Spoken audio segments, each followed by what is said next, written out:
여러분 안녕하세요. 오늘은 일본 애니메이션 귀멸의 칼날과 관련된 논란을 다뤄보려고 합니다. 한국에서만 수백만 관객을 끌어모으며 흥행 대박을 터뜨린 작품이지만 동시에 혐한 대사와 우길기 문양 상품 판매 문제로 뜨거운 논쟁에 휩싸였는데요. 오늘 영상에서는 이 논란이 어떻게 시작됐고 왜 중요한 문제인지 또 앞으로 어떤 영향을 미칠 수 있을지 깊이 있게 살펴보겠습니다. 1. 귀멸의 칼날 흥행의 현재. 2025년 현재 귀멸의 칼날. 무한성편은 한국에서 누적 관객 450만 명을 돌파했습니다. 전 세계적으로도 폭발적인 인기를 얻으며 일본 애니메이션의 대표작 중 하나로 자리 잡고 있죠. 그런데 아이러니하게도 이 대작이 역사적 논란에 휘말리고 있습니다. 바로 혐한 요소 의심 대사와 우길기 문양 굿즈 판매 때문입니다. 이 혐한 대사 논란. 논란의 시작은 원작 만화 18권에 등장하는 한 대사였습니다. 약한 놈은 정정당당하게 싸우지 않고 우물에 독을 탄다. 추악하다. 언뜻 보면 그냥 악역을 비난하는 대사 같아 보입니다.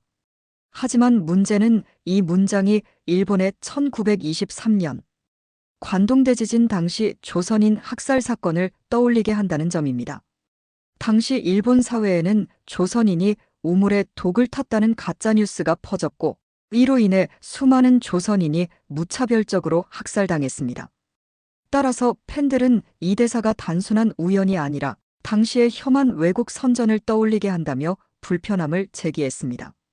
게다가 장면의 배경이 한반도 지형을 연상시키는 그림이었다는 주장까지 나오면서 의혹은 더 커졌습니다. 비판하는 쪽은 이건 의도된 장치일 수 있다고 주장하지만 반대 의견도 있습니다. 일부 팬들은 너무 과민 반응 아니냐, 그냥 흔히 쓰는 표현일 뿐이라며 논란을 일축하기도 했습니다.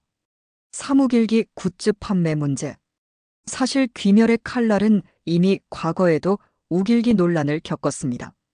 주인공 탄지로의 귀걸이 디자인이 우길기 문양과 비슷해 일본 극우를 연상시킨다는 비판이 제기됐죠.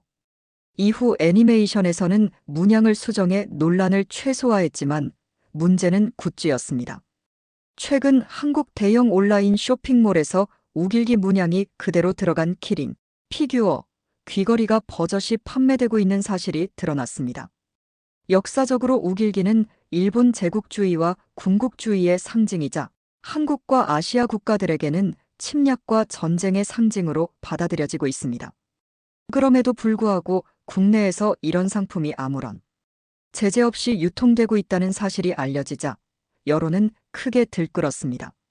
성신여대 서경덕 교수는 우길기 상품을 검증 없이 판매하는 건 일본 극우 상징을 무분별하게 유통시키는 것이라며 강하게 비판했습니다. 즉, 단순한 굿즈 판매가 아니라 역사인식 문제와 연결된 민감한 사안이라는 겁니다. 팬덤과 대중의 반응. 논란이 커지자 팬덤과 대중의 반응도 양분되었습니다. 한쪽에서는 글로벌 콘텐츠인데 한국만 예민하게 반응하는 것 아니냐는 목소리가 나왔습니다.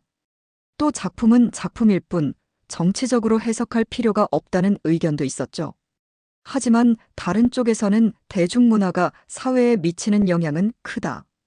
역사적 상징에 대해 무감각한 태도는 문제라며 강하게 반발했습니다.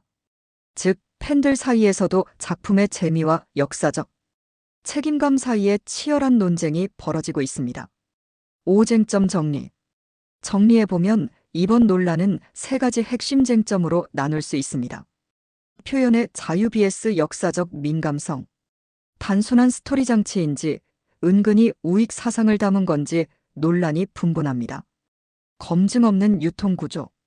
해외 콘텐츠와 굿즈가 들어올 때 역사적 상징에 대한 검증 절차가 부족하다는 문제. 팬덤과 소비자의 힘. 팬들과 소비자가 문제를 제기해야 제작사와 유통사가 변화하는 현실. 결론.